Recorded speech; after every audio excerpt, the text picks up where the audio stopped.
Hey, we're here at GDC and sitting down with Jason and Josh from Crescent Moon. We're going to be looking at Aralon Sword and Flame. Is that the official name? Forge and Flame. Forge and Flame. The original was Sword and Shadow, so you took a little bit of that one and mixed it. I'm just going to call it Aralon 2. Does that there you work go. for you? Yeah. Aralon 2. So this is the, latest version, latest build or whatever? Yeah, it's using Unity 5 as well. Oh, wow, okay. Yeah, cool. and we're calling it the Alpha? The Alpha. Yeah.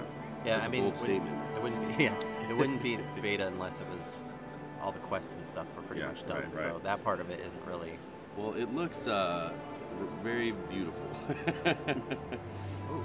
It's very has front flips, sharp and detailed, and yeah, front flipping.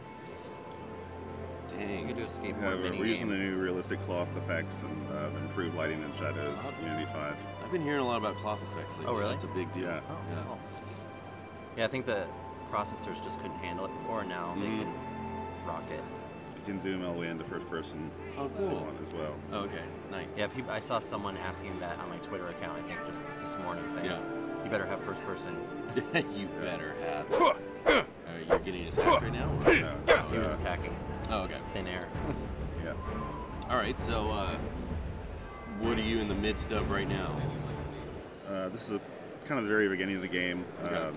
And we're just going to show some of the environments and a little bit of combat sequences. Okay, cool. And we can talk about the new lighting effects in Unity 5, etc. Okay.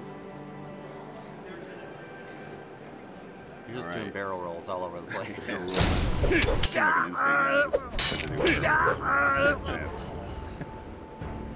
gonna loot the bodies?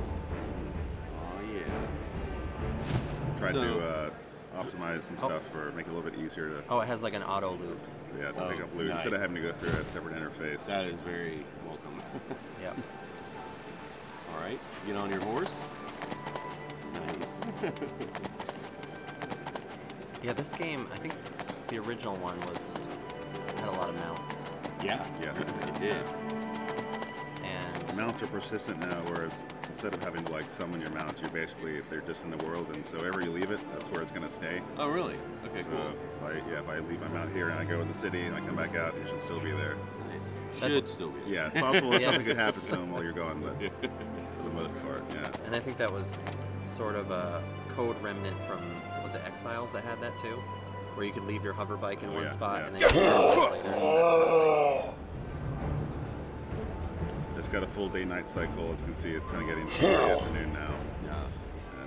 And all the lighting and shadows just dynamically. Yeah, the original had dynamic lighting, but it didn't have real-time shadows. So that's a pretty big difference from the original one. Did you plan this so that we'd be playing during sunset? Had to set up a shot. Actually, I haven't even been up to this spot yet. So it's interesting because you pretty recently released an update for the first Aralon with like widescreen and some other fixes. That's right. And stuff. Yeah. And so, it was an interesting game to jump back into because 2010, I think, is when it came out. Yeah. So long ago, and it was such a groundbreaking game at that time. And then you jump into it, and a lot of it still holds up pretty well, but it's also like a time warp sort of. It's probably like full poly now. It is. And then you look at something like this, and you realize how far the tech and stuff has come. Yeah. It's still a fun game, which I think is cool. Yeah, I mean, just had so much packed into that game. Yeah. It was ridiculous. We'd spent some serious late nights on that thing. Yeah.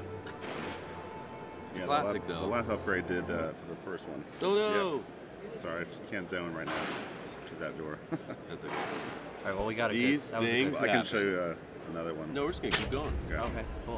Is it still recording even when it crashes out like that? It sure is. The world will see. Nice. But that's common at GDC too, because it's a lot of yeah, early builds. Early builds. So this is an indoor scene even where we final added. builds like that. That's true too. It's an indoor cave where you can see some of the lighting effects. Oh yeah, the torch has that real shadowy thing on it now. Yeah, the dynamic shadows, important light shadows. That's new to Unity 5. That's Unity 5, yeah, that's right. This is kind of a tutorial cave where you just learning how to use the interface and interact and stuff.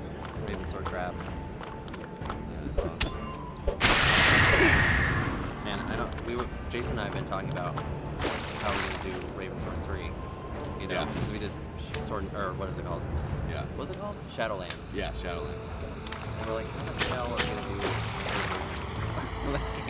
No, I feel like you should merge the two. Yeah. Like a Ravensword. Ravelon. Ravelon. Here first. That's tough because, you know, Aralon's a game about, that's two separate companies, but Aralon's a game with a lot of skill trees. Yeah, they're different games. Even though they're both like they're good RPGs. Yeah. Yeah, I don't know. We were toying around with it, but for now, we're gonna see how Aralon does and maybe get some customer feedback. Yeah. You know.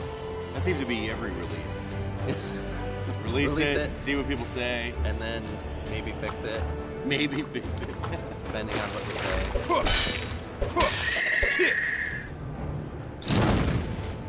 I think with Flaming Arrow. With games like this, though, it's so hard to test. I mean, there's so many different scenarios that can happen in an open world game. Yeah. I mean, when Skyrim shipped, it was like, I saw bunnies swimming under the water. Yeah. I mean, there was Sure, there's still bugs. Yeah, I mean, it's crazy.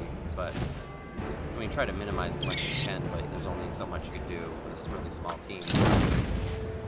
That is one large bat. It's like one of the South Korean I should say giant bat. Peruvian. It's mislabeled. Those like fox-looking ones. It's all relative, I guess. I think this game will have a lot of caves.